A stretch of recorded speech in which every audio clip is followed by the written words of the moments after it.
And let me do that over. All right, let's start that again. God damn.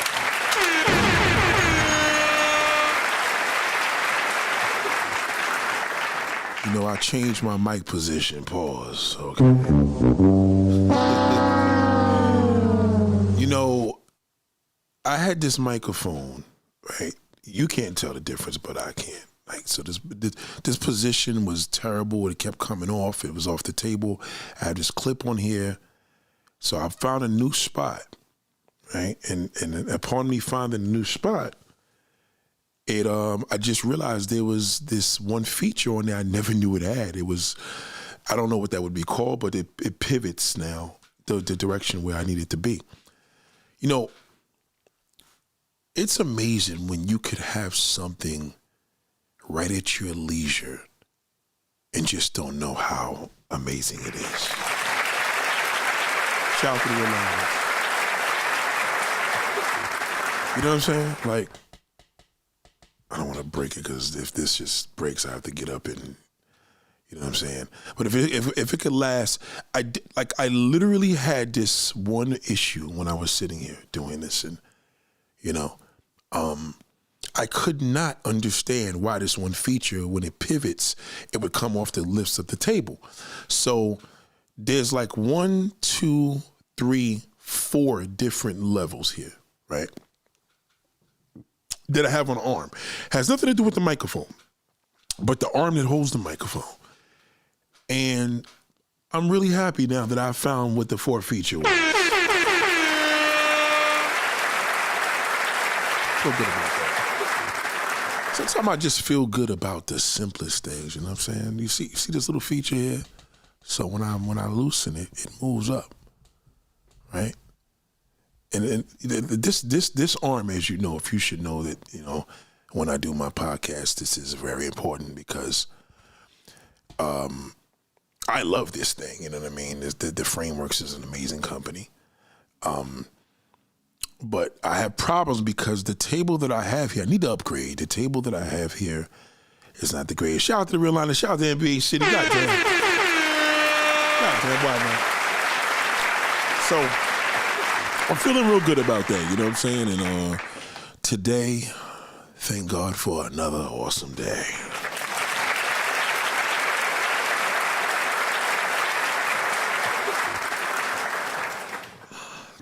It just gets better and better, man. It just really,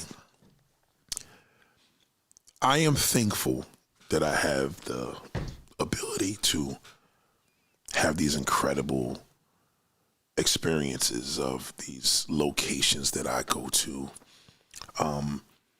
Today I was in one of the neighborhoods where I was born, and it's just amazing how God just works every day. You know what I mean? Like just when I think things are rough, it always works itself out.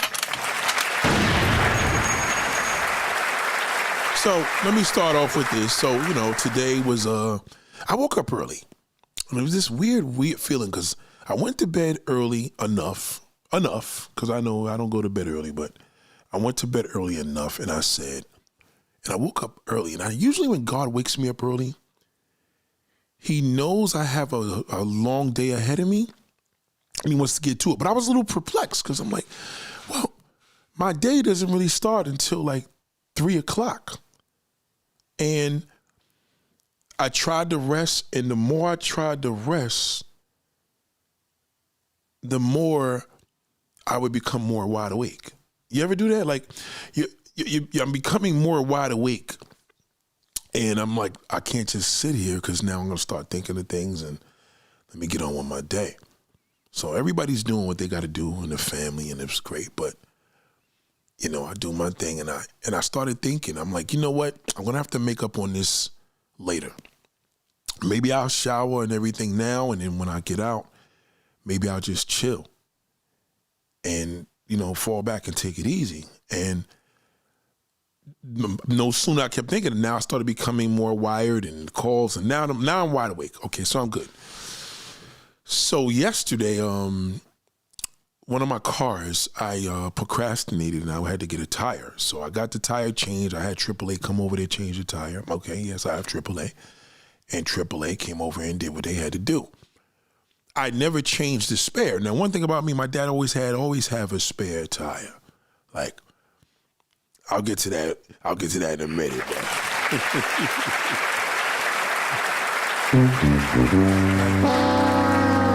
So he always said, always have a spare tire. He was really big on that. Like, you don't want to get caught without a spare tire, right? You don't want to get caught without a spare. So I don't have run flats on this car when I should have, but I don't. And I'm like, you know what? Let me get this spare done today. I want my spare tire now off of the car so I could put on my real tire. So I go to the place to do what they got to do, local spot, you know. And it was crazy because I'm literally in the spot. My man, and this is the one thing about me, I can't stand this about myself. You know when you call somebody and you're looking for Mr. So on and so forth, and they're like, they're not here, can I help? No, I'm okay. No, I'll call back. I'm usually that person because whatever it is about the person, even though I should give other people chances, there's a reason why that person is my person. So this one tire spot, they changed owners. The owners are cool, but they have a tendency to do dumb shit now. Like, I'll be like, yo, is my man is Antonio there? They're like, no, he's working. And I'm like, okay, he's being a dick. Like, they used to bring him to the phone or whatever. So I go in there. I see Antonio, what up? He said, man, I'm getting ready to leave, but my guy could take care of you. I'm like, oh, man. All right, whatever. He's just changing a tire, you know. So the dude, I get me a new tire, boom, put the tire on the car, whatever. So he comes to the car. No, the guy is like, again, I'm used to dealing with my guy, but this guy is doing what he got to do. He's getting the job done. I give him a lock. It's a little wheel lock, you know. And this lock, ladies and gentlemen, if you have a lock in your glove compartment because you have custom wheels or you have factory wheels that requires a lock, I promise you, you don't ever want to lose this shit. Believe me, right? If you have one lock, get a copy and go to their dealer and say, just give me another copy. I got the lug nuts from you. I want this lock. I want duplicate, you know, if you get it, right? So anyway, he does what he has to do. I'm catching them before they close, and I just noticed I squeezed it in today. I don't like when I squeeze in a day like that because things just come off a little crazy. I'm like, all right. And I get home and I'm like, yo, I gave the guy, I said, this guy forgot to give me my lock.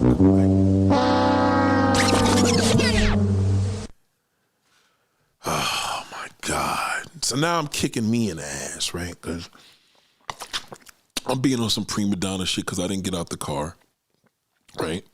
I didn't want to get out the car because I'm like, it's cold outside.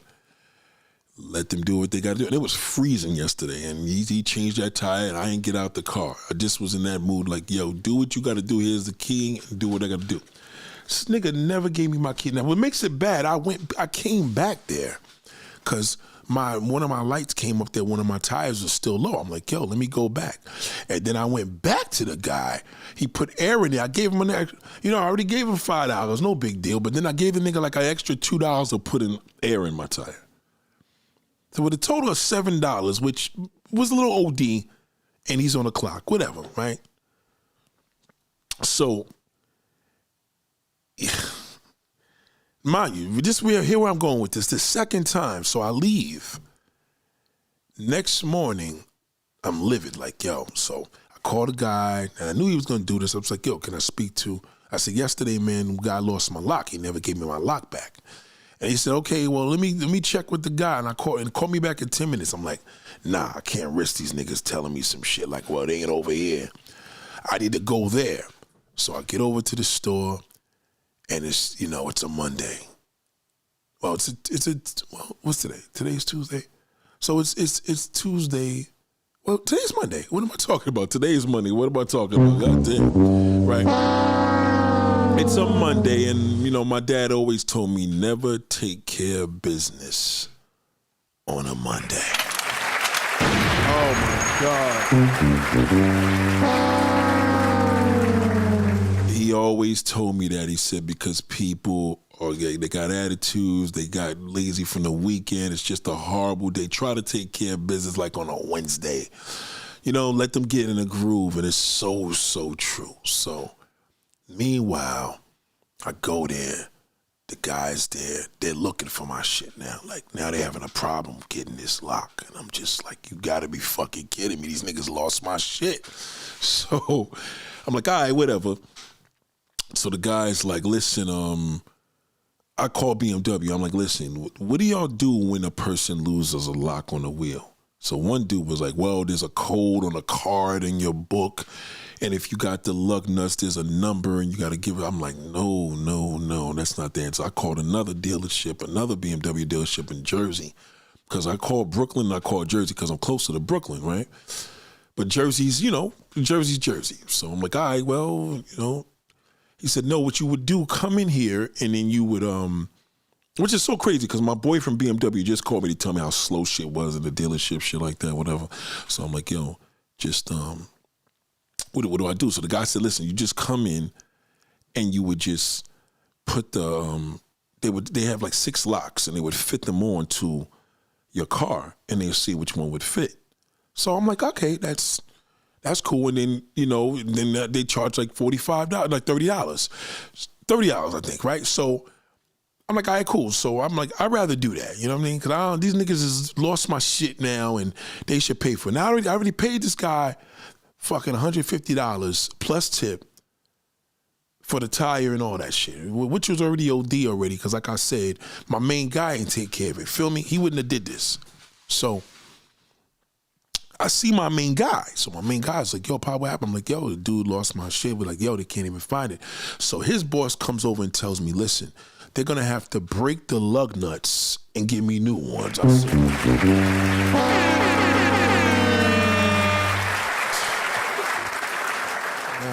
now, I'm trying to be good. As I'm waiting in the car, before he even said that to me, I'm sorry, there was this fucking dick. And he pulls up in front of me. Now, this place is tight. I hate going there because they have like you could really just get a fender bender right in the place, in the parking lot, because it's so small. So this asshole pulls in front of me and backs in and pulls up on my bumper. The one thing you should know about me, I don't like when people pull close to me. I like to be left alone. Stay the fuck away from me, seriously. So I could see it said FBOP, Fraternal Police of whatever. So I say it's probably a dickhead cop. So the guy gets out. He's with his father. Father's a little elderly, but you know, not elderly, but older. And he's just a dick. And automatically I'm just on my Monday like, yo, man, I wish this nigga say one fucking word. Now, one thing about us in New York City is different where you may live, but here we love seeing off-duty cops because they get in trouble when they fuck with us. So, you know, you're a civilian now, you piece of shit. Like, you can't throw your cop shit around when you're off duty. You're better off being a cop and you could get away with it better. So he was annoying me. So then I had to get out the car. And I'm like, I got to go to work, and I could not believe that I'm sitting here in this fucked up place. Niggas lost my shit. So the guy tells me the best thing he could do, he could give me he's going to have to give me new lug nuts with a new lock, but he's going to have to break off the old ones. And I'm like, you got to be fucking kidding me. Because they can't just take it off because the lug nuts. Now, if you know anything about BMW lug nuts, they have they just look like regular screws. They're not like they're not bolts. They're literally screws, and they screw into the wheel. It's wild looking. It's just like a regular looking screw. But so my guys explained it to me that he has a special tool. They got to break it, you know, where they can screw it out, but they got to break it. Like, it's just not going to be any good once they put the drill on the top. So I told the guy, I said, listen, man, why don't you just give me, because, you know, I put my little price on top. He said 30. I said, why don't you just let me just go to the dealership and let them just do what they got to do, because they could give me a new lock today. He's like, well, how much they want? I said 45. So I don't know why I said that, right? So he said, nah, he said he'd rather just do it here. Now I'm going to tell you why, because The lug nuts from him are $55, right? The job itself is already, the whole job itself is going to cost $250. He could eat that because he got the guys working. So I was like, all right, whatever. Do whatever you got to do. And whatever. Long story short, they fixed it. I was annoyed, and today was just like, yo, when is the day going to get started? It's just that and the third is crazy. So I called the custody, and I'm like, listen, I'm running a little late. She's like, nah, it's all right. My brother's here or whatever, whenever you arrive. And I get to Medina, a.k.a. Brooklyn. God damn, I love Brooklyn. Oh, my God. And you know, it's amazing to me, man. Like, this is the only borough, the only city. Because right now, Manhattan's on some bullshit. Manhattan's the Don. Us New Yorkers and motorists ain't really feeling Manhattan right now, congestion pricing. But boy, Brooklyn, New York has to be the most amazing city in the world. When they said if you can't make it here, you can't make it anywhere, right? When they said there's no city like New York City, they are talking about Brooklyn, USA, where the hood can be dangerous and the hood could have whites, blacks, Asians. Let me tell you something. If you're a single woman, if you're a single man, I promise you, just move there for 1 year. You would not regret it. I was in Crown Heights, so the job today is I'm going from Crown Heights and I'm going to East New York and Brownsville. Now, Brownsville, as you know, if you don't know anything about Brooklyn, is a dangerous hood. That's the ghetto, right? Like, literally. But Crown Heights is ghetto, too. But Crown Heights got, like, Hasidic Jews in the hood on one side. Then you got West Indians on the other. And then you just got everybody. Because now in between the blocks, like Nostrand Avenue and Franklin and all these little side, you know, these main streets, but within the avenues, there's a lot of culture now happening because a lot of these whites are moving in the areas in the hood because the hood is cheaper and they're able to upgrade it for a fraction instead of going to Manhattan and spending $15,000, $20,000 a month for rent. So it's amazing. Now, mind you, it's cold today. Today, it's a little warm. It's 30 degrees. 30 degrees, kids are playing in the park in New York City. 30, 35 degrees. They're playing in the park with their shirt, you know, with their coats off and playing basketball. So you know it's kind of like the Groundhog Day was yesterday, so we kind of having like an early spring. So I'm in the building and, you know, I got my workers doing whatever they do and I got people passing. I'm telling you right now, man, it is an amazing place to be. You know, you men, you can go to any date coach you want to do. And I'm telling you right now, that shit's a waste of time. Get your whack ass outside. Even you corny fuck, you still would be good in Brooklyn. Just get outside and see a woman and say hello. Something about the air in Brooklyn, as tough as it is, the most approachable woman in the world walk the streets of Brooklyn. Now, this is little situations. We're in a building. She's holding the door. One of my guys are coming out. I told him, chill, don't move yet, because the lady is there with a kid. She's like, oh, thank you so much. Everybody. And there's no men with these women. You know, when you see men in Brooklyn, they either got a girl or they going to a girl's house or they gay. You know what I mean? Like you can't just be single by choice out there because it's impossible, right? And the icing on the cake of this all is like, I'm in Crown Heights, around the corner from Brooklyn Academy of Music. Now, you know that's where Jay-Z has his big thing at or whatever. And bam, that area is just dope. Like, the crazy thing is the building I went in, it was ghetto, but there's whites and blacks walking in and out, right? So now right down the block, like 200 feet away, now you're like on the avenue where now you start seeing the upscale shit. You know what I mean? You start seeing the upscale eateries. Like, it's just a vibe. Like, you come here in the summertime, it's not about, touring in Manhattan is played out. That's kind of like the real tourists go there. To really be in the mix and you come to New York as a visitor, you gotta come to Brooklyn, USA. It's not, you will not regret it. I don't give a fuck if it's cold. Don't let it be hot. Don't let it be warm. Don't let it be spring. Don't let it be summer.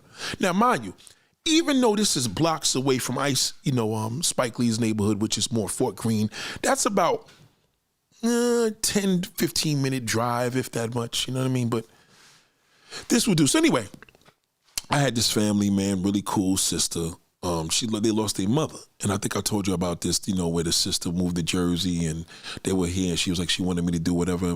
And her brother, just a real cool black man. Let me give a shout out to Daryl, man. Goddamn Daryl. Goddamn Daryl. I really truly believe every Daryl I know is just a good guy. I think I know one dick that's a Daryl, like one asshole. But all the Daryls I've encountered have always been good. Now, you know what a man is a good man? When the sisters are saying, when the sisters are bragging about their brother. That's when you know you got a good man, you understand? And this is the type of brother the type I admire. I like black brothers that take care of business, like little shit. Like I'm telling the girl to, open the door because, in those buildings you have an intercom system and you got to press buttons like, just come to the door and open it up, right? So she's like, oh, my brother's out there, you may see him. And I'm like, I already do. I already see. This nigga's we coming in to pick up certain things. He's getting rid of other shit. And I'm just like, this dude's already working. Well, I keep hearing about him. And he didn't let us suffer with anything.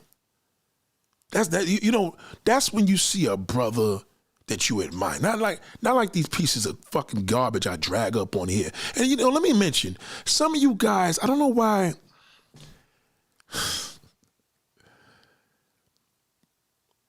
This is why I can't give my number out. The reason why it's hard for me to do that, because that shithole is going to call me. He's going to call. The only good thing about the phone number versus them calling a streamer, I found out today, the reason why there's an advantage of giving your number is because they can't do nothing crazy. The problem is with a live stream, they can show nudity and fuck your whole channel up. That's the difference. So, but again, the reason why I don't like to, just generally, even if it's a link, I don't want you here. You know what I mean? There's no place for you. Like, none of this stuff is going to work for you without me anyway. So even if you go to Brooklyn, you're not going to know where to go. You're not going to know how to do it.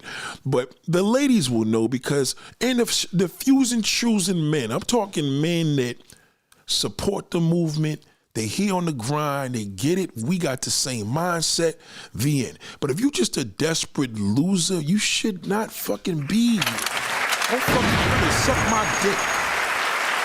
Period.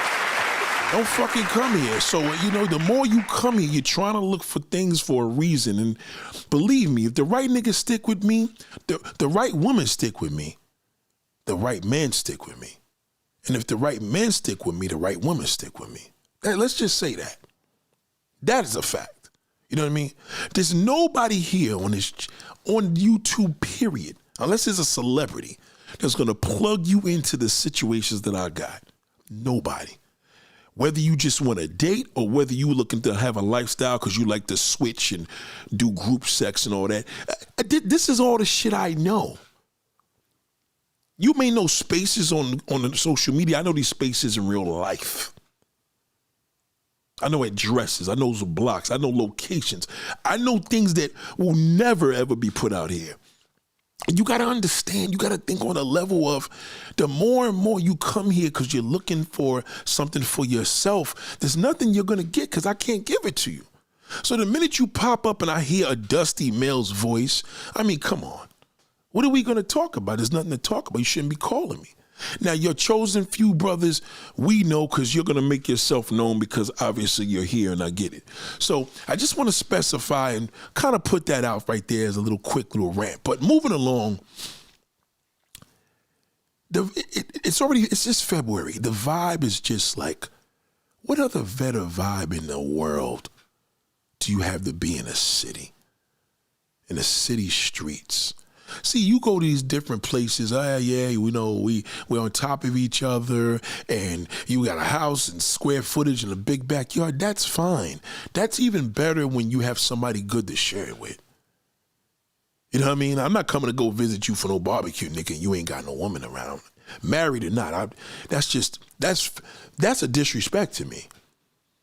You have to be able to have the essence of a woman in this world to make it complete. So it doesn't matter what city. You could compare whatever you could compare. There's nothing like the experience I'm telling you here. Okay? There's no city where people actually move into the fucking ghetto and make certain blocks for them. No other place. Nobody does that. Nobody actually, because they know the amount of culture, the amount of love, the amount of interaction, the amount of human interaction is all bundled up in one city. And it's amazing. I'm glad to be part of it. I'm glad to be born here. So take heed to what I'm about to share with you, just for the future. But moving along, the brother's just a solid brother. So we get inside, it's heavy ass dresser. He's helping us. Like, he's just one of them brothers that is just official, just a good dude. And they lost their mother, and he was raised well. You understand? He was raised well. Now, I don't know their levels of father and all the above, but I do know they just lost their mother, and they just buried her Saturday. So this job was a gift, because the sister, I got some news.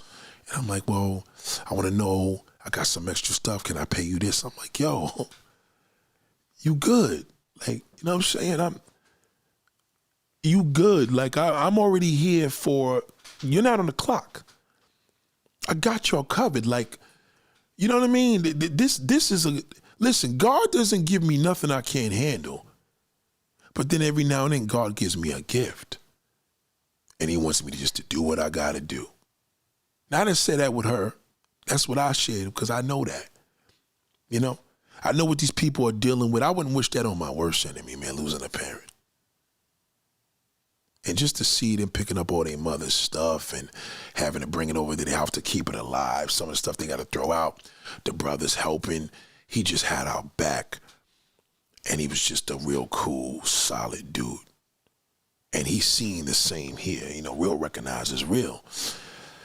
So fast forward, we get in the truck. I'm like, listen, just give me the address. She's like, yo, it's on Pitkin Avenue. And I'm like, oh, we going to the hood. God damn. Shit, nigga. So she said, I ain't gonna say the address, but she said she's between, near the hospital right by Pennsylvania Avenue and Pitkin Avenue. So anybody knows where that is, you know what building I'm talking about. So I told her, I said, listen, boom, say less. Boom, I'm getting there with my eyes closed because I know that hood. So I get over there. I'm like, okay, it's cool. It's like a city housing, but it's not an official project. Does that make sense? Some would call affordable housing, but the reason why I came up with this conclusion, because I could tell a lot from the way the buildings are with the architecture. Sometimes the way the doors are, sometimes the institutional floors. I'm big on flooring, so I could tell from that. And anyway, I seen these two police officers, so I was like, okay, this is definitely city property, because police officers would never be in front of a building unless it was city property, unless it was a situation going on there, but they were there. And Brooklyn cops are real cops. I always say that. Like, that's a whole different level of police officer. Like, because them niggas is really in the sticks. You know what I mean? So, they pulled up. As they pulled up, she was telling me, I should have gave you the key for the gate. It's a little gate that you got to go on in there, which is cool. And a little key fob. So, she pulls up, And man, you know, the first time, there was this little Hispanic chick, and it was like I guess a gay nigga that was with her. But the chick was bad, right? She comes out the building, and something about a hood chick that turns me the fuck on. Oh, man. God damn. Something about a hood. This is what it is to me. You live here, so you know where you at. It ain't like you just living here because you in the sticks. Like you gotta be about that life to live here. So see, man, she come out, I'm looking, I'm like, look at the swag of this broad. They coming out, I'm like, nah, you go ahead, like, you know, they're trying to hold the door for me, I'm holding the door for them. I'm like, nah, I got it, I'm good. So again, as a man, you never turn your head, just keep it pushing, because you got to remember, you're in the hood now, so you don't want to be in a situation that niggas is watching you. You know what I mean? So you don't want to be in there trying to do whatever. So we get in the building, and you know, I'm always checking the, and it's funny, you know, you're in the streets when you see the little police NYPD thing, like if you know anybody that got shot, stabbed, or killed, or shot at, like, you know, this is. You know, now mind you, I was in the hood before, but now I'm in a ghetto. It's a big difference. The hood is like, all right, you know, a little ghetto there, but across the street, you got some damn artistic people working. You know what I mean? You may have some seniors. Like, it's a little big. That's just the hood. Like, it's the hood. Like, you know, the ghetto is a whole different level. You're less likely to see crackers over there, you know, because you're in the ghetto. Now, if you know Brooklyn, like I do, you know that there's East New York and Brownsville. So now I'm fresh out of Brownsville, actually going kind of like in between both. But let's just say East New York for the sake of it, right? Which is a very dangerous section in Brooklyn. And you got to think different. The one thing you should always know in the hood, you always want to look like you part of the hood. You never want to look too fresh. You never want to look like you don't belong there, you know, blending in. I'm in work clothes, so obviously, you know what I mean? You got dreads, you got locks, you know what I mean? There's a difference. So, anyway, there was this one, this is what did it. So, I'm going to the building again, and I see this fine motherfucker just holding the door. But it looked like she was holding the door for somebody else. Right? So, you know, I'm just being respectful, like, okay. So as I get closer, she's holding the door, and then I'm like, okay, oh, thank you. Then she's holding it for me. I'm like, damn, I was way back there. She held the door. I said, oh, thank you. You holding the door? Yeah, thank you. So then the elevator comes, and I get on the elevator. I pull up, you know, put my card on there, and then she held the elevator for me, and I couldn't believe this bad motherfucker, man. Unreal, just fine. You know, women in the hood, you think black women get dragged? Nobody gets more dragged than a chick in the ghetto. Because it's not the ghetto nigga that's dragging her. Yeah, he is too, but he in the ghetto. It ain't him. It's society. It is shitty, low-level, sick-minded social fucking media. You know, the one thing I learned in life, never believe everything you hear and see on the fucking internet. Okay? Never, ever, ever, ever. Listen, I'm not talking about chicks from the hood. I ain't talking about she from the hood, she got a house now, she changed her life. Nah, that's good when you know they foundation. Example, Glorilla is a hood chick. That's a hood chick. Okay? All right? You know, we're not going to even go into the whole, you know, sexy red, but Glorilla is a hood chick. Certified. And I'm telling you right now, hood chicks got more swag than anybody. You'd be surprised people watch they lingo, they street smart, they swag. You know, you got to have a street smart. When you with a hood chick, she got a street smart like a nigga. Like a nigga got a street smart, but she think the same way. And we ain't speaking in terms of thinking the same way as far as like man and woman. We speak in the terms of the street mentality. Now, a lot of dudes, ghetto, boo, ghetto rats and pigeons and all the above, and they got all these fucked up names, and now these women are making millions and millions of dollars on being that bitch. That's crazy. Like you got Beyonce, but Solange is hood. You know what I'm saying? She just a hood chick. Like Solange get it in. So, Beyonce's more the little simple, classy chick, but there's so many different elements in the hood, and it's not the ghetto, and it's not the ghetto people. It's just that ghetto shithole. Don't mistake in them. Please, let me please be clear. Example, yesterday we just had a situation happen. I just was playing this back. And this woman, this happened in the Bronx, because the Bronx is mostly hood, right? Some even ghetto, but there's good people that live in the ghetto, But back to the girl. I seen this woman, man. She had these gray, I don't know, these chicks be wearing simple shit and be fucking shit up. She had these gray leggings, or maybe they were sweatpants, but they were nice and fitted, crazy body, pretty face, just everything. But she lived in the ghetto. And let me tell you what's sexy about that. You fuck with a woman from the ghetto, as a man, they appreciate the smallest things, man. Oh my God.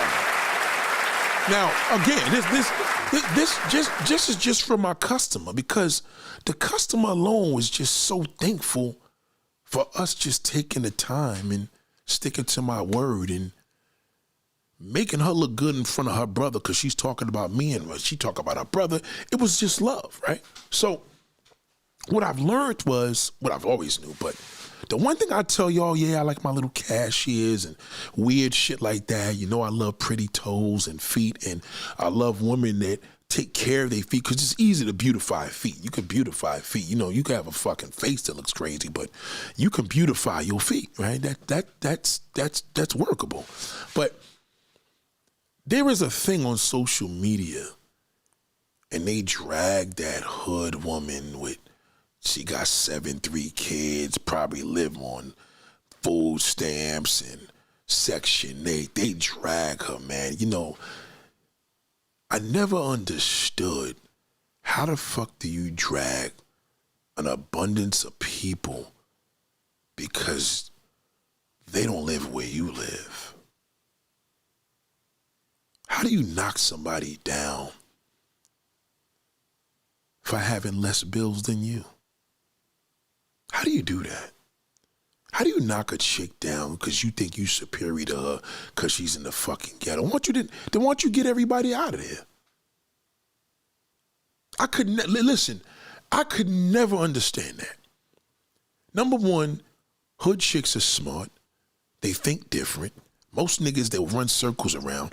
When a hood chick know you from the streets or you from the hood, there's a major respect for that. Because they don't like corny niggas. And most black women don't like corny niggas. So that's not even just a hood thing. It's a masculine thing. They love a manly man. And unfortunately in the hood, only niggas out there is that nigga busting his gun. That's what they see as a masculine man, because they didn't see the father. In most cases in the ghetto, the father fucking leaves the damn mother anyway. That happens there. Like, there's so much underrated things happening in the hood. But then it's not really underrated because y'all steal their music, you steal their style. All the music we listen to, nigga, is all street shit. Current hip hop, you know what I mean? That's why the song They Not Like Us, because Drake ain't about that life. He don't come from none of that. That's why this nigga won 5 Grammys, man. The end of the day, Kendrick Lamar is a LA nigga. And niggas respect the streets. You can't listen to hip hop and not have a love for the streets. So if it's a thing where y'all dragging them, who is dragging them? Because, oh shit, this microphone's moving shit. God damn it. Damn shit. Who's dragging them? Because you hearing a YouTuber talk about, listen to me. This is one thing, and I'm always gonna say, if you can't deal with a hood chick, you's a bozo. Period. Right? If you a nigga that too fly that you can't deal with a woman from the hood, you a pussy. That's all pussy niggas. Cause at the end of the day, if a hood chick could run you, you a punk. Ain't running me. They appreciate a nigga with a job. And this is no disrespect to the woman that was born and raised in the suburbs. No disrespect to you. I got a different video for you. I'm talking about this, okay? I got so many pros with hood chicks. We not gonna even talk about the cons. Okay? Your hip hop culture comes from the hood, the ghetto. Okay? That's where it comes from, all right? You know why Cardi B is respected? Because she's a hood chick. Okay? Yeah, you can make the jokes or whatever. When them motherfuckers is coming through and you at that red carpet with that hood chick and she know how to flip it on some classy shit, she gonna think, she know who's phony, she know who's fake. She's your third eye. She got your back. They wear their heart in their sleeve more than anybody, hood chicks. That's why they willing to do so much to appeal to a man. You know what I mean? That's why most hood chicks is misguided. When I seen this fine motherfucker get on that and get off that elevator and I seen that body and seen that face, I said, unfucking believable. And these niggas is going to a different country to speak Spanish. I couldn't even bear to listen to somebody that speaks Spanish. I don't know what the fuck they talking about. That's uncomfortable to me. Meanwhile, you got a English-speaking woman from Brooklyn. When you could just say simple shit like that, if I see you one more time, you going to dinner with me. And it's just that simple, she going to dinner. Because now she like, God damn, you know what? Nobody asked me to do nothing. These niggas don't want to do shit. You know what I mean? They can't afford to do it. So when you look at all these situations, there are things that these guys are not telling. A lot of niggas out here have a very low vibration for their own people. You know, I expect a white dude to think like, and even he likes to be part of that because all these white boys want to fuck hood chicks, right? But I expect him to have a negative feel about the ghetto. He's scared, it's this. He may own all the builders out there, but he ain't trying to live there. I get it.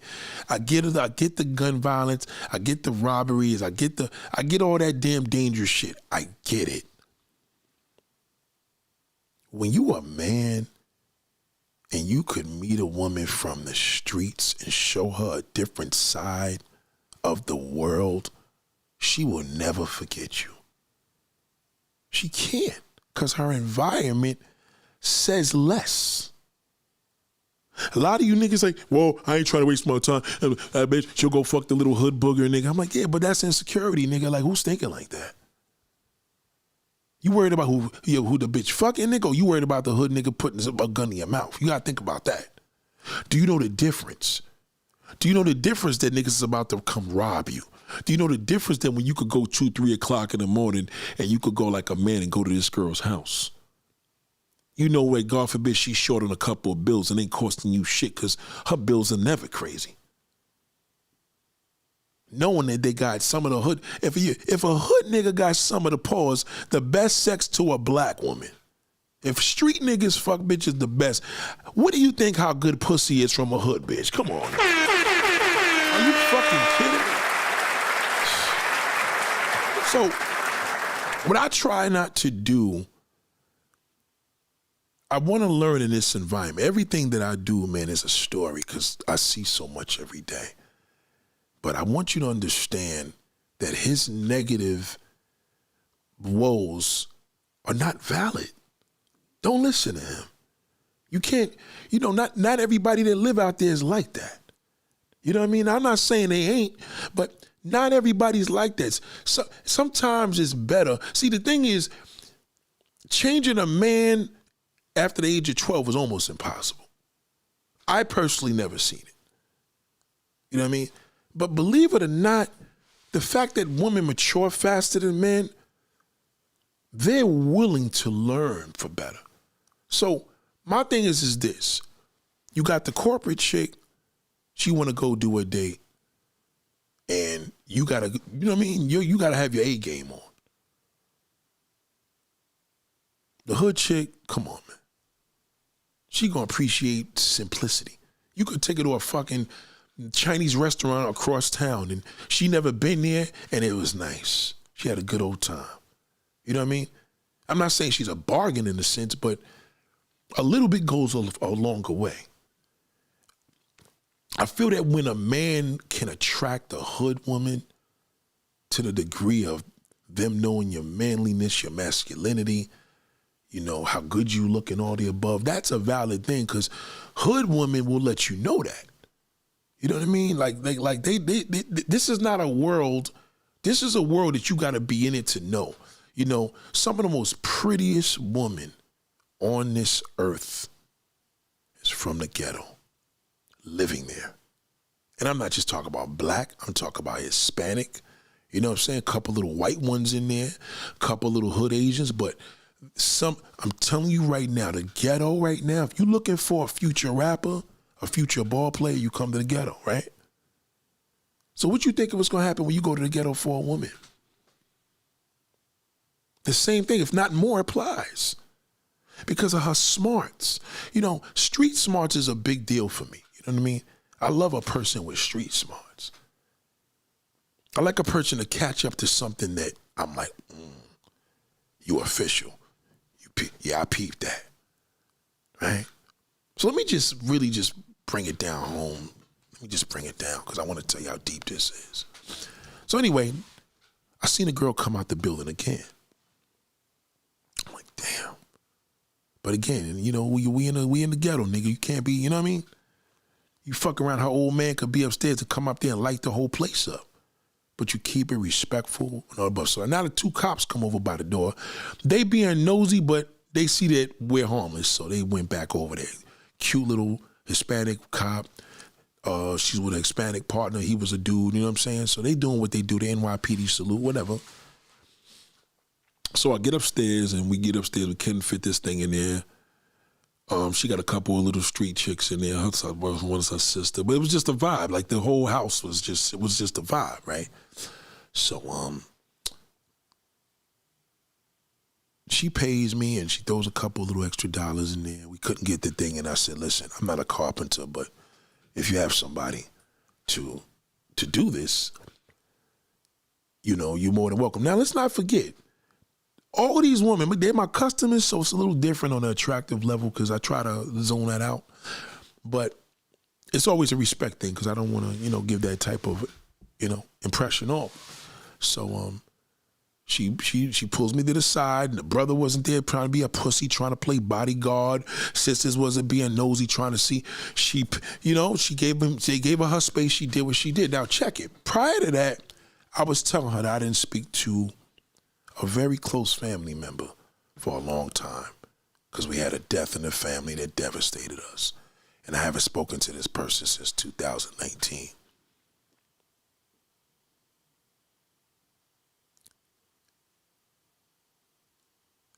I told her this during the situation. I forgot I even told her, because she's lost her mother. I'm telling her, she was telling me, oh, New Jersey Avenue. Oh, I'm like, yeah, New Jersey Avenue. She's like, yeah, I live next to New Jersey Avenue. I'm like, yeah. She's like, oh shit, you from the hood, whatever. I said, yeah, my oldest sister lives over there. I didn't think that she would remember it. So she pays me. This just happened, okay? Literally, a couple hours ago. So she goes, I'm like, listen, so, the dresser can't fit in your room. She's like, you meet my son? She showed me her son's, whatever. He's watching TV in there, just the vibe in the ghetto was just amazing. You know what I mean? And she says, listen, threw you a couple extra dollars. She said, so are you going to see your sister? The half-sister's a half-sister. And I said, what? She said, oh, you thought I forgot? I said, no, I can't believe you remembered that. Like, with everything that you're going through, you just, you know what I mean? You just went to a funeral for your mother. So she's like, and I told her this about a week ago. She said, yeah, I didn't forget. So why don't you go visit her? And yo, I just was speechless, man. Like, I'm like, you know what I love, man? I love when a woman just connects to us so well, this black woman. This is what I love about black women so much. Like, you're not even a man, but you know the pain because I shared that with you. Even with me sharing it to you, you know it was pain. And I said, you know what? I'm going to do it. She said, yeah, make sure you do it. Because that's what you know, I didn't forget. That's why I waited to tell you. You know, I said, wow, you know, this is amazing. I was almost just stuck because if it wasn't for her saying that, I would have totally slipped my mind, knowing where I was. Even with me knowing where I was.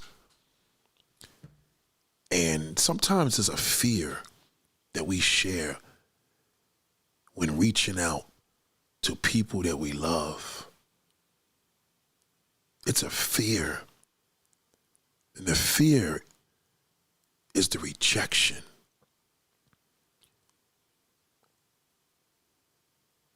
The fear of knowing you and this person got malice and you reaching out to them and they're not receptive.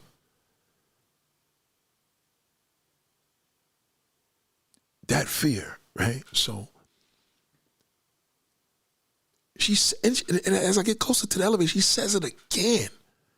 She wanted to make sure until that elevator door closed, like good times. Like, yeah, make sure you do that. Go visit her. You're only around the corner. Which technically I was the street, New Jersey Avenue's long, but I'm literally 5 minutes from her house. And ladies and gentlemen,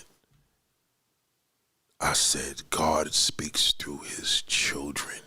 He doesn't speak to you directly, but he speaks to his children. So I said, well, you can watch where I'm going because you know I'm going to make the right turn. She's like, no, I'm in the back. I can't see where you're going. And then I remember me saying, but God knows where I'm going. He could see me because he's speaking to her. Of all these years, I never thought it would take one of God's angels for him to give me this message to do what he wants me to do. Because I'm always asking him, give me a sign. Even if I asked him to give me a sign last year, he could give it to me today. So I took a deep breath and said, you know, if she didn't tell me that, I would have literally went home and completely forgot. And I had this burst of energy, not because the job was over, not only because the job was over, the burst of energy of, you know what? Let me go do what she says to do. So, after that, I forgot to mention, I seen the brother. I said, man, Daryl, listen, brother, I appreciate you, man, and much my condolences, you know what I mean? And he looked me in my eyes and said, thank you, big bro, you know what I'm saying? Like, he was an older dude, but just official dude, man, and I felt the love with this family, right in the hood, like, just love. I felt so bad that their mother left, but I also felt good that this is a family. You know, this is like, they're grown folks in there looking at old pictures and reminiscing, and they're in each other's lives currently. Like, this ain't like they just in each other's lives for what happened, because the mother, they buried her Saturday. This was, it ain't all about people trying to get insurance money. It was just love, and I felt it. I felt this so good. So what I did was I made the turn down New Jersey Avenue. Now, when I get over there, I don't know exactly the exact house because now that something changed over there, I don't know the exact number because they're all connected because they're like, brownstone tenement type of things. They're all connected. So now there's like these over things, like these kind of awnings over there. So I wasn't sure exactly. It's my half sister, by the way. And, there's a big family situation, unfortunately, but, I didn't have nothing to do with it per se. But at the end of it all, I knew I had to do or go in a better direction for me because I know the good Lord spoke to me through this woman.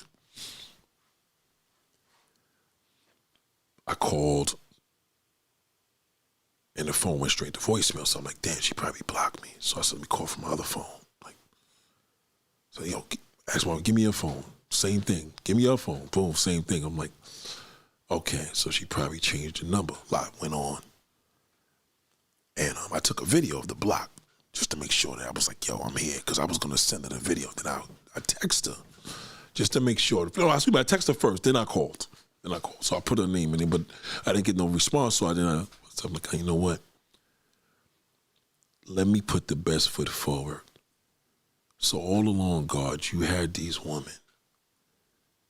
You had this all planned out. We had all worked out. At the end of it all, there was a message. And the message was for this woman who lost her mom and shared their love and had me grace their family with my services twice. Had me around neighbors and introducing me to people to hit me off, bang. And it was love and the love came back. Like what you put in, you get back.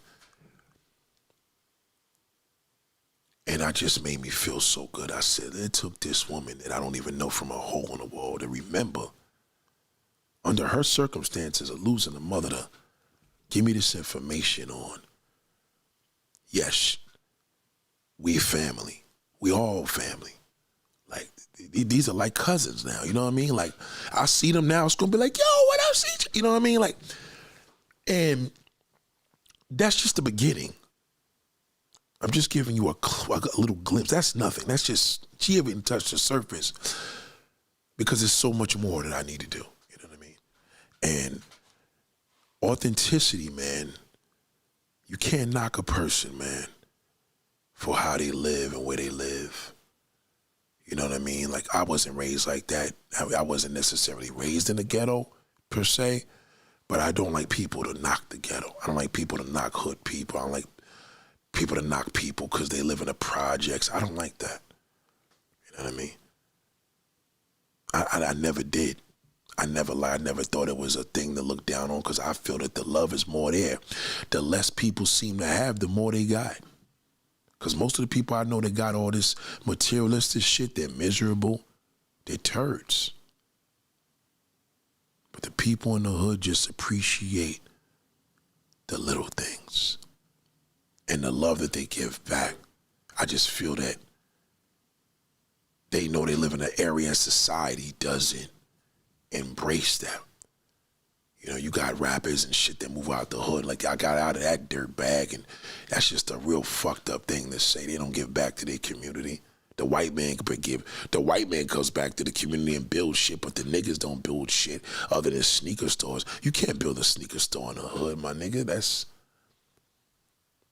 you just asking for problems. There's certain shit you just can't build in the hood. Giving back is just. There's just so many ways to give back. It's more than turkey drives. Some of you cool niggas is out here going to DR, giving kids coats. Like, really? Like, you might as well go to Washington Heights and do that. But they don't care up there because unless you're going into the ghetto, but people in the ghetto dress better than these motherfuckers. So y'all going to these poor countries and you ain't even helping out your own brothers and sisters?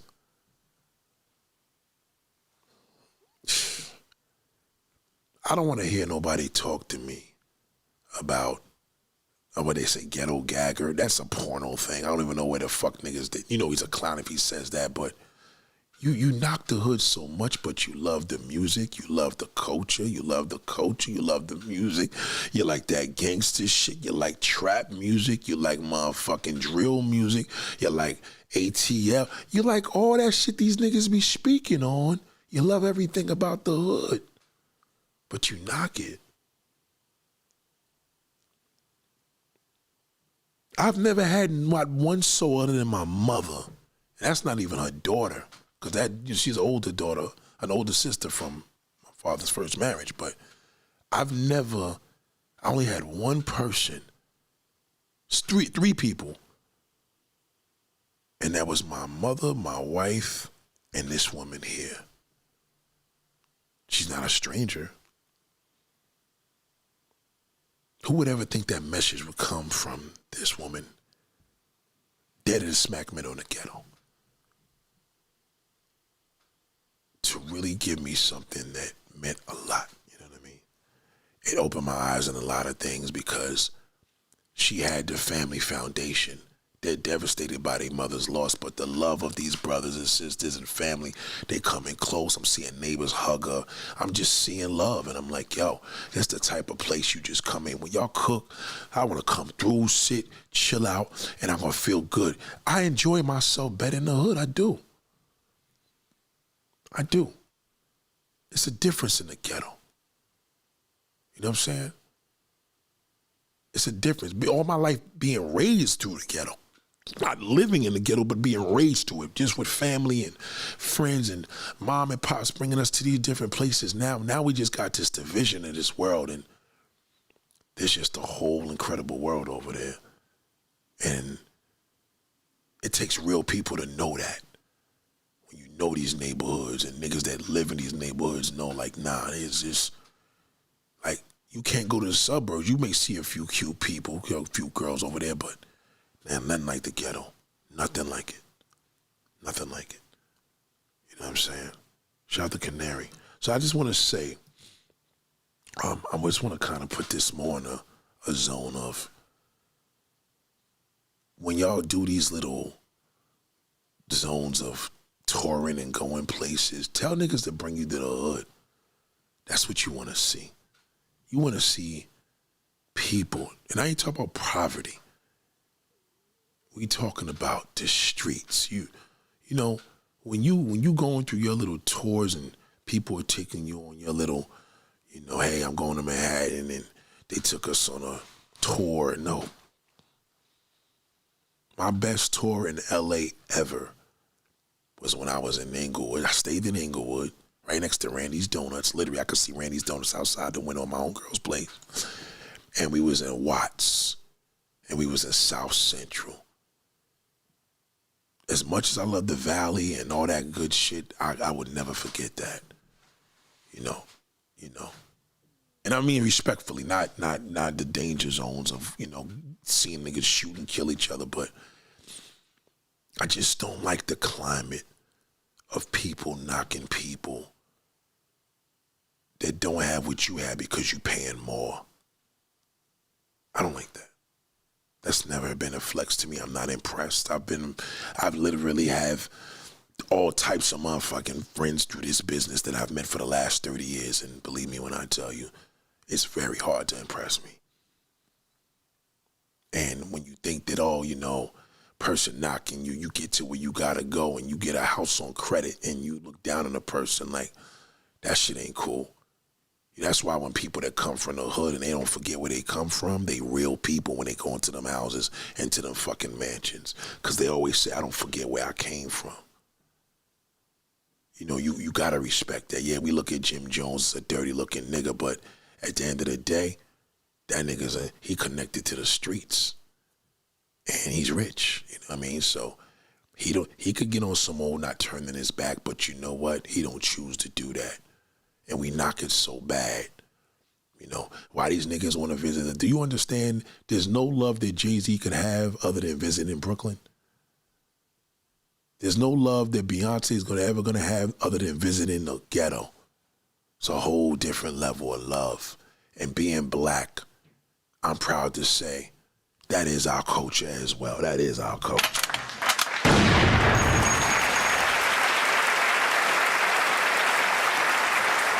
You hood sisters, man, y'all look amazing. Y'all look amazing.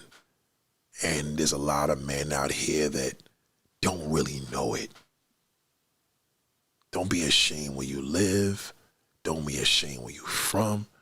Don't be ashamed because you feel you didn't have the things society commits. Don't get caught up in that shit. America is a pile of fucking garbage right now. Authenticity is the only thing you could have. You got love, you got everything right now. Though. The richest man is miserable right now. In that house, I felt it. And when that woman transferred the love to let me know, not only was she listening to me, she heard me. That's a real place to be in a man's heart where you like, wow. You remembered when I told you that? That's like somebody telling you about, I remember there was this kid that stole my damn ColecoVision and I brought it, my little hand game on my little Mario Brothers. And then next thing you know, you went on a date with her and she bought you a brand new one and said, I couldn't find the one that you were looking for that stole, but I bought you one. I hope this is nice. That goes a long way. Okay, some of y'all have children, some of y'all have multiple kids, and still raising them in the circumstances when you could have walked out on them. I know niggas that was raised by mothers that left them, that just left and never came back. And you stood there to raise, I have one child, you stood there to raise 4 or 5 children in the hood? Getting up and feeding them and nursing them and going to school. What?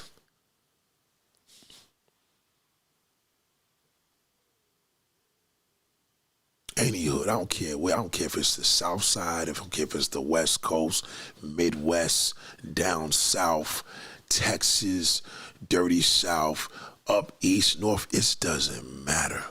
I don't give a fuck if you're in Jamaica. I don't care if you were poverty-stricken in England. Whatever it is, man, there's a certain level. And that's why there's so many people in this society that made it. Listen to their stories. Listen to the Mary J. Bliges. Listen to the Luther Vandross was from the Bronx. He's no longer here, but see these incredible talent that comes out in the hood. See the incredible talent and see how Air Jordans became big and how starter jackets and 98% of the urban clothing that we call hip hop is from the hood, the ghetto. Your hair, your walk, your swag, your shoes, the way you rock your feet with certain slippers, it's all from there. And people steal it and give it no knowledge. I see white boys with Yeezys. I'm like, I could never give a white boy who got Yeezys on his feet any credit because he ain't from the streets. It's different when one of us is wearing it. There was a time when girls was wearing their little leggings with Air Jordan 1s and then all the white girls stole that shit. All these fucking suburban kids stole everything. Suburban kids look the goofiest in urban, yeah, because they not from that. It's not you. There's a difference. Oh, niggas be in the lobby of the building and be dressed. That's crazy. Having a Mercedes in the projects. I'm like, yeah, nigga, but now you got a Mercedes in the suburbs. You still stunting? How do you knock a nigga because he could afford it? And you got bigger, your bills are $7,000, $15,000, $20,000 a month in some cases. And you're working a job, busting your ass. If this nigga's working a job and his fucking rent is $200, so what? You know, when your heat blows, you gotta call a plumber and spend major paper. Now, I'm not saying everything in housing or any city is always gravy because they got a lot of shit, but the shit that they go through literally prepares them for the world. They like, yo, you know where I came from? Roaches, rats, and backed up toilet bowls in my fucking building for weeks. You think a person can't appreciate anything after that? Yeah, but they fuck up the ghetto and shit. I'm like, listen, I'm not saying everybody. Not everybody's like that. And the ones that's like that, who did they learn? They had to learn from somebody. You don't see no fathers in the hood represent. You don't see, I seen the brother Daryl telling his sister, his nephew, hey, he had to hear that manly voice because his father's dead. I don't see enough man in this hood. I don't see it. I see beautiful, gorgeous women, fat asses, small asses, big titties. I see everything. And these niggas can't even get her. That's crazy to me. Now again, we're not gonna get on the negatives of the streets. We ain't gonna get on the negatives of the ghetto. We're gonna talk about the pros. And if you a real man and you know a woman is fucked up, nigga, then why don't you do something about it? Why knock her? But you gonna try to impress that damn bitch that got a whole bunch, just as much, if not more than you. Then when she cheat on you, you gonna be devastated. Cause you can't fucking make her feel like shit. She don't need you. But then that don't mean that you're gonna diss the ghetto chicken, and when shit get wrong, you're gonna be like, yeah, bitch, I took you out the ghetto. Well, listen, we ain't telling you that the ghetto whore is a lady, but not everybody is a whore that lives in the ghetto. That's why we have affordable housing. That's why we have housing that people that's public housing and stuff like that, because you may want to devise certain things. Some people in the hood is able to put their kids in charter schools because they could afford to do it. So when you come into Brooklyn, understand people that move from all over the country, they move there for the vibe because they know they go to the store in the nice neighborhood, they're going to pay $15, $20 for a sandwich. And then they go right around the corner in the hood in the same fucking block and pay $8, $7, $8 for a sandwich. You see them all on social media. How many of these guys, hey man, he's making a sandwich, make me the Aki way. That's all in the hood. That's hood shit. You gotta love the hood. There's nothing like this. If you got the Lamborghini, nigga, you got a choice to bring that shit through Beverly Hills or you bring it through the hood, nigga. Trust me when I tell you, a Lambo in the hood's gonna do way more in the ghetto than it's gonna do in Beverly Hills. That's just what it is, man. You know, the negative sides, again, we not highlighting that tonight because we already know what it is, because we know that bozo, that's all he gonna think about is the negative shit. We get it, I'm aware of the end. I made it home alive, that's all that matters. However, y'all niggas need to step your game up, man. Like, y'all niggas sound like pussies, always crying, and you can't even get, if a hood chick is so ghetto, nigga, then why you can't get that? You know, I can't deal with a nigga that can't get pussy. I just can't deal. I can't deal with that. That to me is not a man. And I mean that in the sense of, how could you not get a woman? How could you not meet a woman? You think you expect me to help you do that? No, I'm not doing that. I can't deal with a man that a woman controls. Nevertheless, that's worse. So you can't have a discussion with me. But if you a real man, you're going to be like, you know what? This nigga tell no lies. The baddest woman is in the fucking ghetto. Trust me on that. Okay? Believe me. You could dress her up. That's easy. Okay? The little H00D one, she don't have no clue of it. But then when she fuck that street nigga, she can't get rid of him. Why is that? Why is the H00D chick fucking with the street nigga? She know the nigga's going to blast her back out. Gonna blow her back out crazy. She gonna be attracted to nigga because his swag is up. And then when she did with that corny fucking damn corporate nigga, she realized he's a bigger piece of shit than a street nigga. Because he feels entitled. telling you, it's just a whole different vibe, man. You gotta wake up. Just look at your culture. Listen to your music. Look at what's happening here. Look at what's happening where they love our. Did you see Kendrick Lamar get up for that award? The whole fucking audience was singing along with this song. This corny nigga Drake is not even from America. This nigga's a swagger jacker. This nigga Kendrick won 5 Grammys. Do you understand? Kendrick went home with more Grammys than Beyonce.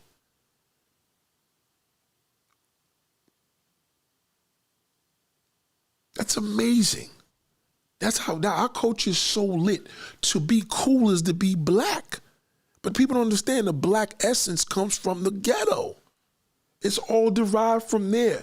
Hip hop was created in the ghetto of the Bronx. Hip hop is not New York shit. It's some Bronx shit.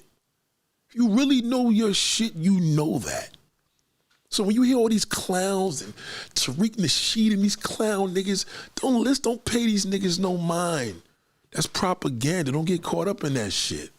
Believe me when I tell you, when them niggas is in the sticks doing them documentaries, then we could talk. When these niggas could walk through different hoods and get respected, then we could talk. When them niggas could pull up in the store and niggas don't put that gun in their face, then we could talk. Niggas know a pussy nigga in the hood. That's why niggas down it. They scared to death to go there at night. They'll tell you, I wouldn't be caught dead here. So you got to think of the level of, she lived there? Like, who got a bigger heart? You need her. So wake up. Even your black woman, don't think that you any better because this one lives in public housing. Be very careful with that. Believe me, she got a lot more sauce than you probably could ever imagine. You and her could learn something from each other. That's how you got to look at that. You and her could learn something from each other. Nothing better than a black woman with street smart.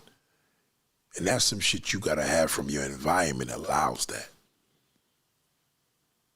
So really, really understand that there is a vibe going on there that became global. Niggas just ain't taking the credit for it. Look at your average rapper. First thing he try to make sure that we got to check in on. They got to let you know they damn connection. You see these Harlem niggas, Dave East and Cameron and Dame Dash and these niggas on the corners. Niggas like, why they out there? Because I'm like, yo, it's the vibe. It's a whole different vibe in the ghetto, nigga. People appreciate that you appreciate them. Knowing that you made it and you came back and showed love. That's better than niggas stabbing you in your back and you working in the White House and don't even know if a nigga's gonna stab you or cut you in the throat, nigga. Like, you know you in the hood, you know what could happen there. How I'm in the suburbs, I ain't think a nigga's gonna do a home invasion in my fucking house. That's crazy. Shout out to Jersey, man. Y'all dealing with a lot of home invasions out there. But once again, like, you got to think, man, your environment change your mindset. You know what I'm saying? Like, a lot of women, believe me, Kim Kardashian made a fortune off that shit. She just stole black woman hood chick style. That's what the fuck she did. They had big asses, they called it a BBL. Why can't it just be a black woman? You know what a white girl with a black ass is? That's just a white chick with a black ass is valid. That means she got a black body, ain't a white body. Anytime you see a white woman with a big ass, big hips, that's some black shit. You see that in the ghetto. Or Africa. You know, Dominicans steal shit. But they live in the sticks too. Believe me, you go to the Bronx, shit is not sweet up there. But the baddest Dominican woman in the United States lives in the Bronx, New York. I promise you that. In the ghetto. The baddest Dominican woman. Let's switch gears. The baddest Dominican woman in the United States is in the Bronx, New York. preferably in the ghetto streets. We ain't even talking about the upscale neighborhoods up in fucking, Pelham and all that. We talking about the Bronx. Believe me. Okay, when these niggas out here flexing with them $500,000 cars, they even a ghetto bitch ain't even respecting them. So what are they gonna do? They gotta go downtown and get the H00D bitch, and she ain't cheap. So be very careful when you're listening to this shit, when niggas is dragging and people drag people from the ghetto and I'm a homeowner now and I don't have an apartment and I'm this. Don't listen to that. That shit means nothing. It's all a front. Niggas is buying houses on credit. They buy cars on credit. Some of y'all niggas lease cars. How the fuck you leasing a car, nigga? You can't even afford to purchase it? That's crazy. What's the point of that? You know it's going to be worth shit in 5 years, but you just got to have it to look good. So we're going to put that person on a pedestal. Why? Because he's spending and not his car, or he makes the money. Well, how much is a car? No. If a nigga telling you he's spending $15,000, $20,000 a month on a rent, that's different. That means he's loaded. But if it's an average motherfucker with car, houses and all, don't be fooled by that. You know what I mean? That's a credit situation, that's an achievement, and that's great for them. It doesn't benefit you. You don't want no nigga that's gonna be sitting here reminding you every day that he got you out the ghetto. The fuck out of here. You know what I mean? Because now then he doesn't have respect for you. That's crazy. Like, you made him, nigga. Like, what good is he if he's single and alone with nobody? Now he got a fine bitch, and now he would remind you every time he feeling himself. Yeah, bitch, you would have been in the fuck out of here. They don't want to deal with a clown like that. That's why you got to deal with a real nigga, a real man. A real man, that doesn't even cross his radar. He just going to appreciate how in the fuck nobody scooped you up. Because a lot of niggas in the hood, they get to that chick early, 15, 16 years old.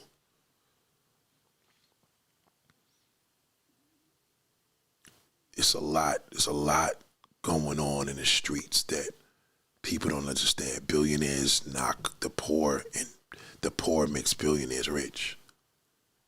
Billionaires don't make billionaires rich. Millionaires don't make they don't make each other rich. You do, and we do. So you gotta switch your gears, man. So black man, my official man is here. I fuck with y'all. Y'all get it. This is not about you. But that goofball clown nigga, you gotta stay the fuck away from me, man. I don't like you. You can suck my dick, literally. I don't like you. You're a piece of fucking garbage. In most cases, you're nobody if you don't got a blue wrench here. I don't fuck with you. You don't donate to the movement. All this shit, all this game, this fire I be spitting every day. You don't donate this shit. Ain't no nigga teaching these women game like me. No nigga on YouTube teaching them a game like I'm spitting. Nobody. I'm enlightening them. When you do a tour, when you come to New York, you gotta go into the sticks, nigga. You can't just be going and cruising on, checking out little tourist spots. Get up in a whip, nigga, and go. I don't mean no party. You could go to the hood spot. You want to know where I could get me a fucking steak and you want a steak and cheese or you want a chopped cheese? Big fucking difference. We could go to Philly for a steak and cheese. And even in Philly, we got to go in the hood. The better the fucking sandwich, the better the hood, the better the sandwich. Take me to the hood, nigga. That's why I don't want my shit on I don't want to go to the tourist spot for no damn steak and cheese. They're going to put the cheese on there they take the cheese out of a cup and pour it on there. I don't want that. I want to see niggas put that cheese on there and fry them fucking beefsteaks, nigga. Okay, I want that greasy shit. Take me to the sticks.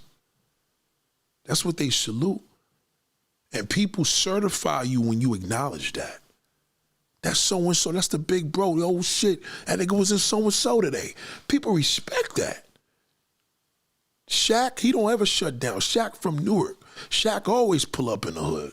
He don't gotta check it, he pull up. What up? What's going on? Everybody, that's on me. That's the love you're supposed to do for your people. When you feel that they below you, nigga, then build them up. You know? It's just a vibe, man. And this is just the education of knowing how powerful this woman meant to me today. That meant a lot to me because I did it. I didn't make that attempt when my moms and my wife told me about it. I did it today. For the first time in 6 years, I did it. And I'm proud of that. And I'm proud to know that there's a lot of love out there. You just got to know the difference. Not everybody's like that out there. It's a difference. And that's why I fuck with y'all. So if you want to learn your Nate, I love me a hood motherfucker heavy. I always did. Because the people ain't phony. When they know you real, you know you certified. When they know that motherfucker's real, they know they got a good, they know how to pick that person. They got a good judge of character. You have to in the hood. We in the hood, nigga, you gotta think quick. Ain't no game here. We all know this flying bullets in this gang life. Let's not get that fucked up. I get it. But this is not about that. We all know all the negative shit. But there's a lot of good things. A shout out to all the ladies out there, man. Shout out to y'all. You meet a guy, you got to tell him you live in the projects, and he be like, ew, why? Just hang up the phone on him.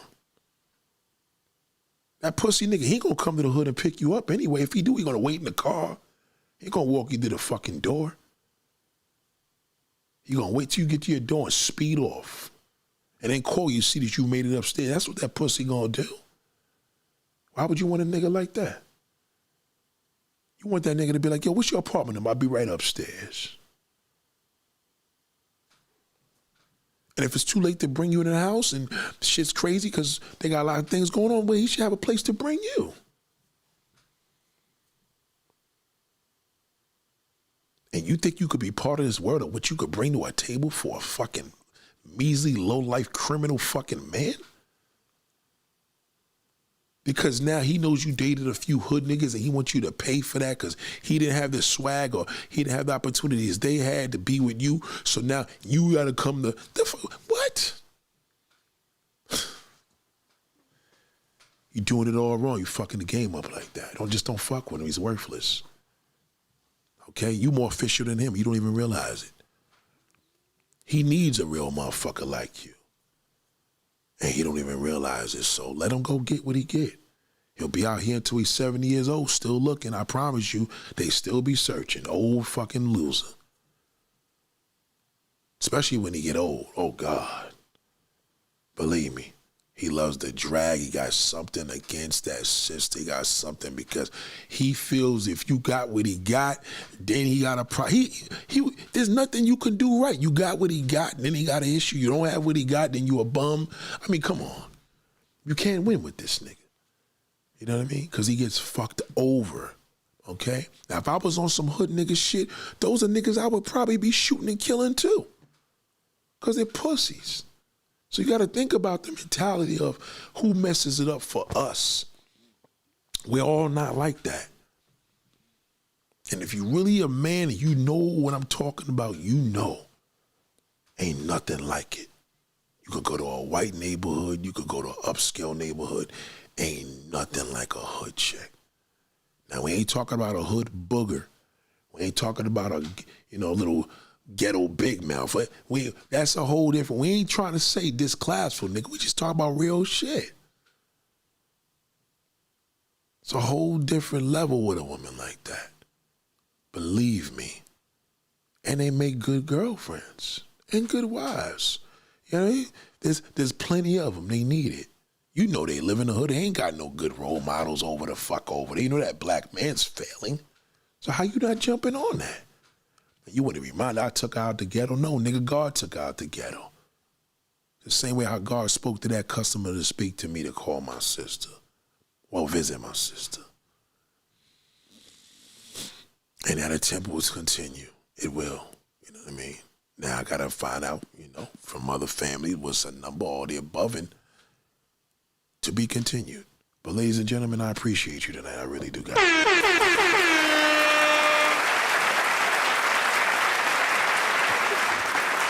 You just gotta move in a different zone out here. Like, yo, just try to stay away from that corny ass nigga.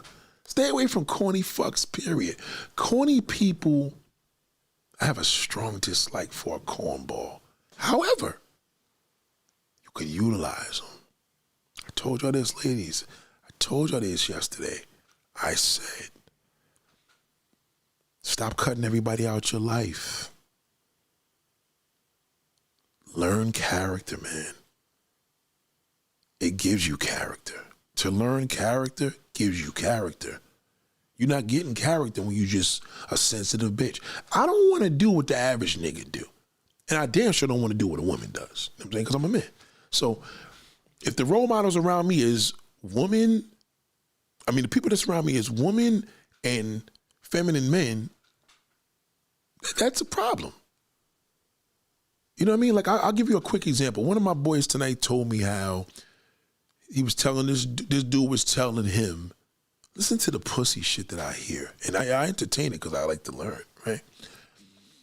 So there was this dude that he's doing this thing for this dealership. He does like his records, and the guy was telling me he wants to let go of this, one of his workers. This guy's a piece of garbage. And he said, the dude seemed cool. He's like, yo, tell the dude to call me. So then he found out the dude told the guy, did you call Peter? And the guy was like, yeah, I got his, he called, but I didn't call him back. And then he goes, yeah, go fire him. You should fire him. Really? Now the nigga ain't call you. Now you was all on the boss. You was telling the boss to keep the nigga there. Now the motherfucker didn't call you. Now you told your boss to go fire the nigga. You see what I mean about pussy shit? So me, instead of getting into the debate, I said, nah, I wouldn't have did that. Number one, I would have never got myself that much involved, but let's just say now I'm involved, I would have called him out on that. Yo, hold on, bro. Like, you called me, man, and you know what I mean? This nigga trying to fire you, and I'm trying to help you out. Are you fucking serious? You know what I mean? I would have let that be known. Back when I was talking about the tire earlier, I remember the Russian dude was like, I was like, yo, how did you lose my shit? He like, well, you know, you can't blame him. Things happen. I'm like, no, brother. Let's explain something to you. Things like that are not supposed to happen. This is a business. You can't be losing people's shit. So don't tell me that. And he knew I was fucking serious. See, the thing is in life, when you learn people's character, it builds your character because now you learn when not to say certain shit and learn it. You learn when to say certain things. When I see my man do that pussy shit and say, yeah, now you want to go fucking tell the nigga to go fire him? Yeah, I see, I wouldn't do nothing like that. I wouldn't have did that. And I know I wouldn't have did it because he would do something like that. See what I'm saying? So shout out to Obi-Wan Steph. So a lot of times people don't understand how important it is to have a structure. I feel that these men, if you're going to get a woman that's in control, get a woman from the streets. Don't just get no hoe back that got fucked over and abused from my ex-boyfriend. She's worthless. At least the street chick can fucking protect you. That's a good, you know what I mean? That's a good balance. You know? And vice versa. If a woman could get a real street mind, real man, that's your match. You from the suburbs and this nigga's a street nigga, that's an official fucking marriage right there. Easy. You know, you around friends and you got that. Like you a girl that's from the suburbs, but you know, you hang around some official street niggas. Niggas ain't gonna play you like that. Cause the niggas around you ain't gonna allow it. It's not an option. You know what I'm saying? So you got to think of all these different elements of when you out here moving around, there's just things, man, that you could really learn from a dummy. Let people cut you off. It's better, trust me. You want to be the one where they say they don't fuck with you no more. And I know some people don't want to be last side. Let them do it. You know what I mean? Rather them do the cutting off, because in that way, you got to look at, well, what did he cut me off for? Was you a foul nigga? In some cases, you probably don't even know what the fuck they cut you off for. That's better. If you chop me off, and I don't know, you know what I mean? Like, I could either say I didn't do shit to you, or I don't know what the fuck I did. And this nigga, I mean, who's the fucking pussy? You. wasn't man enough to come up and say, yo, bro, there's some shit you said and did. I wasn't really feeling like that. And I'm like, number one, who told you that? I didn't do that shit. Or so people was telling me, well, nigga, why don't you bring the person that told you that? You can't bring the person that told you that, nigga, listen, we got nothing to talk about. That's just hearsay. Bring the fucking person here that told you that.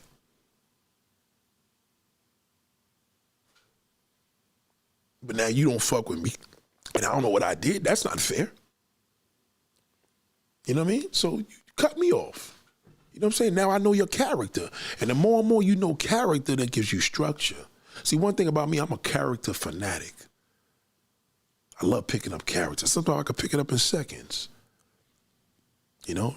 There was one dude at the tire shop today. He was speaking to me. He was cool. And I guess he said I was frustrated with what they was doing, you know, with the whole lock situation, but he leveled me out because the good Lord knew that I needed that. I know that was one of his gifts. He does that all day. He always throwing me something. I'm like, I didn't even ask for the dude's number. He told me he does cameras and shit and installations. I'm like, nah, I'm good on that. He was telling me one of his cameras was like $2,500. I'm like, I'm definitely good on that, right? But he was like just talking. It was all experience. He telling me, yeah, you know, I had this one car I was paying a lease for $280 a month, then I went and financed it. I got 3 more payments. So people just love talking to me about shit. And I'm like, more experience. And the character was, I'm like, that white boy ain't no average white boy. You could tell he a white boy that been around. You know what I'm saying? I picked that character up. So when you doing that same character with your people, your peers and the people around you, you know, don't become a snip master. Don't get into cutting motherfuckers off the time. And that shit makes you bitter. You gotta be that official person that's just like, yo, you know what I mean? That's their character. Like, you know, we all got friends, we all got family. We know they pussies. We know they crazy. We know they may be thieves. We know they be two-faced. If you know their character, knowing your character, so you act accordingly. That's all. You ain't gotta cut a nigga off. That's insane. Like, you know, well, you know, one of my friends would tell me, you know, my mother passed, it was only one person there. I'm like, well, nigga, that don't mean the one person that was there is any better. You know what I'm saying? You just love people's characters. Niggas just don't do good on deaths. Not everybody has that privilege of having the whole world around them like that. Maybe you don't have enough love that you disperse to get back. I mean, that's how life is. What you put into the universe, you get back. So you got to look at that. You know, that I'm a living proof of that. What you put in is what you get back. You know, if I tell a motherfucking clown, I know a character of a clown. I know he's gonna come here and listen to my shit, steal it in some cases, and then he wanna sit here and listen to, oh, he talking about hood women. Let me see where I need to go to get a woman. I'm down. That's not a date site, nigga. I'm not talking to you, you piece of garbage. Cause I know his character. You understand? So then the same person I may notice in the circle, I'm like, oh, you seeing so-and-so there? I'm like, that sorry ass nigga.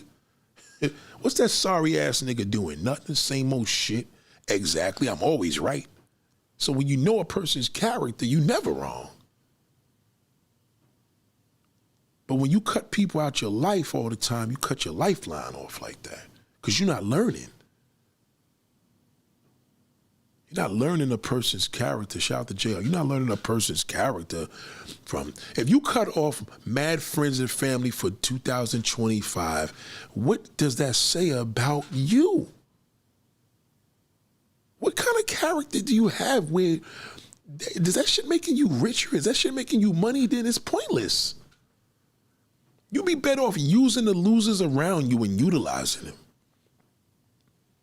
Have them donate to a cause. Make up some shit. Use them. Get even. The Bible says that. Eye for eye, tooth for tooth.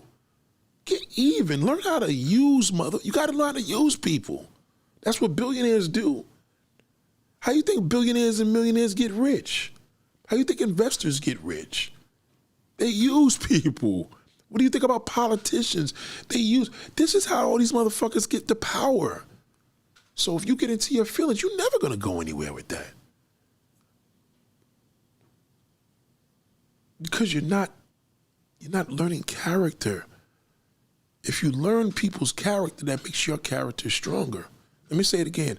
When you learn people's character, that makes your character strong. You're only becoming smarter. Let me give you a small example. I got one friend now. I used to talk to this brother and look up to him like a brother. Now I don't talk to him as much as I used to. He's still my boy, still my big bro. I don't talk to him like I used to. Because I know his character. I know he has a lot of fucked up ways. I know he's a shyster. And I see why major niggas in the game don't fuck with him. I know one particular celebrity, they got a documentary coming out right now. And the documentary is probably, I'm not going to be that good because it's on Netflix, but he's not going to really tell the story because the people he's probably telling the story don't even know the people he know. But I know the people that know him. But I also see why he don't fuck with this person. Now I get it. So you don't cut a nigga off. You may need that person. You keep the lifeline going. You could listen. You could call a person because you needed a favor or a question or an answer to a question. You ain't gonna have them come over your crib and do certain shit that y'all do no more, but still my man. You can have one of your boys lose their mind and go crazy. Most people be like, yo, fuck that nigga lost his mind, fuck, he could suck a dick, eat that nigga, fuck it. And then you could just be like, well, still my man and shit, but we ain't trying to hang out like we used to no more. The niggas is a loony bin, but it's still my friend. You know his character now, it's out. It's like having your boy, you see this nigga sucking a nigga's dick in the car. You know his character, you ain't gonna cut him off, fuck you nigga, I'm done with you. Like, all right nigga, well we ain't hanging out no more. Still my nigga, you know what I'm saying? But to teach his own, that's what you do. You into that, that's your character, it ain't mine. And that gives you a solid structure, cause you're not letting nobody take away your glory. Like, you know what I'm saying? I'm not, nigga, I ain't mad at you. But yo, we ain't doing that, but you still my nigga. You may have a nigga that got money from you and you like, I'll never lend that nigga money again, but he's still my man. Just ain't gonna lend that nigga no money because he don't pay it back. But no, I don't fuck with him because the nigga owe me. No, you don't do that. As you get older, that will get worse. But as you get older and you build your character, you become a better person. That's why they tell you, stop letting petty shit bother you so much, you understand? Like, it's my character. Some people, that's why I get over shit. I don't let shit bother me. Nah. Nobody needs to tell you their character. You're supposed to know your character. Your character should be magnetic. People need to know your character because they're like, yo, man, you a real nigga. When you get in there like that, then that's your character. Because now people are picking up on your expression. But nobody's picking up on your character when you just snipping everybody off. You just a snip fanatic. I don't fuck with this one. Nah, just fall back. Don't say a lot. Saying like, I got close friends where I know their character, nigga. Like, we could have got deaded years ago, but nah. I know your character, that's enough. You know what I'm saying? Do like the judicial system does. Like, we'll put you back into society, but now you're a registered sex offender. Like, we letting you work, we letting you do whatever, but you can't be around my motherfucking kids. Because you're a registered sex offender. That's your fucking character, you piece of garbage. But good luck, you still can make it in life. But, we ain't kill you. We could have locked you up and threw away the key, but we put you back into the world. But this is your character, nigga. Okay? That's it. And then everybody knows it, and then we know our perimeters. You can't go to a fucking school, nigga, and work around children ever again. You're a registered sex offender. That's your character, unfortunately. Well, that ain't really who I am. I'm like, well, that's what you went to jail for. That's all I got to judge. In life, they either going to judge you from your social security number for your credit. If they don't know you, or they got to judge you and look down the line and see if you've been arrested. But what other better way when I don't need to know what your credit is. I don't need to know if you went to jail. I know you. I know what you did to me. I know what you did to your mother. I know what you did to your kids, nigga. I know what you did. Sometimes not even telling a motherfucker you know is even better. Because now you got something up on them. Just play cool, be cool. Always be cool. Everybody got a purpose in this life, everybody. Learn how to utilize the garbage. Learn how to utilize the blessings. Learn how to utilize the flowers. Learn how to utilize the dead flowers. We have losses in our life. You got to learn how to make that into something good. It's like people pass, you got to think of the good. You know what I mean? You think of the bad and they gone. You'll never come out of that. You got to think of the good. You know what I'm saying? Character is the key. And there's a lot of character that I've learned when I'm in the hood. I see a lot of difference. I see a motive also in a weird way. I see a lot of confidence. Because they have to be street-minded to be that way. I love it. I love people. Whether I'm from where I am, we're all one. But nobody really believes that. When you know a character, you see what I'm talking about. Build your character. What's your biggest thing for next year? What's your resolution? Building your character. Build your character by learning people's character. Ladies and gentlemen, have a nice night.